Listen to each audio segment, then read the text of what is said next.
You're at a Cambridge interview. The door shuts. The interviewer hands you a marker and writes this on the board. Solve for all positive integers m and n. You have 3 minutes. Go. Easy. I'll just guess some numbers. Let's try m equals 1.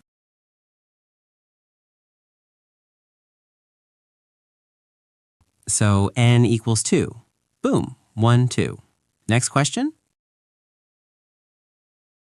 Not so fast, Speed Racer. Finding one solution is easy. Proving it's the only one, that's where the real math starts. Wait, there could be more? Like m equals 100?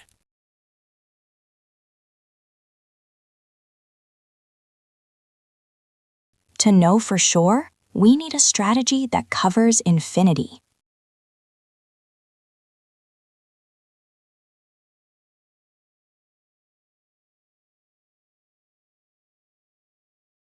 We're going to split this problem based on n.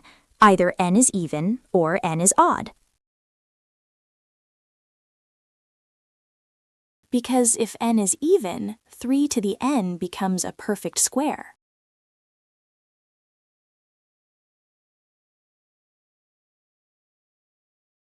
Oh, difference of two squares. 3 to the k minus m times 3 to the k plus m. Exactly. Two numbers multiply to 8. What are our options? Now look at the factors. If you add them together, the sum is 2 times 3 to the k, which is always even. Since they have the same parity and multiply to 8, they must both be even. 1 and 8 have different parity, so that case is impossible.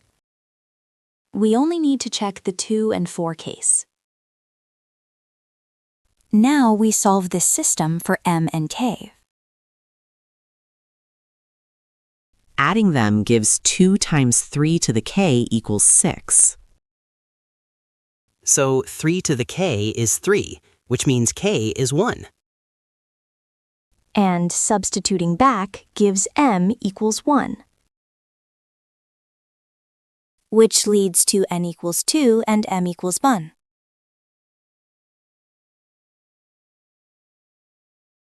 Correct. This confirms your earlier guess was the only solution where n is even.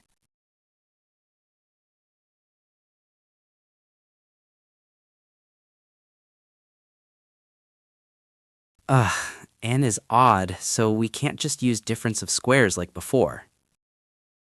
Exactly.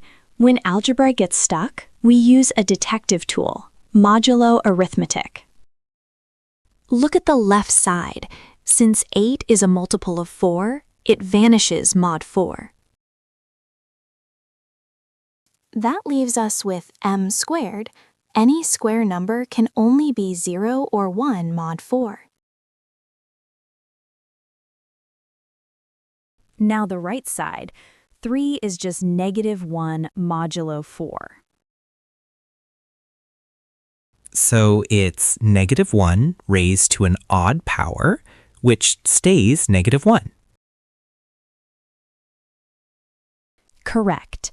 And -1 is congruent to 3 modulo 4. Look at the clash.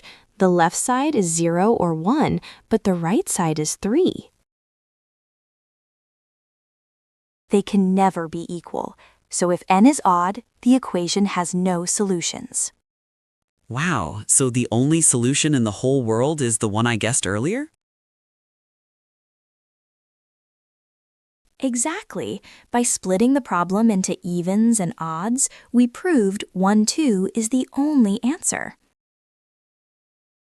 I feel like a math detective now.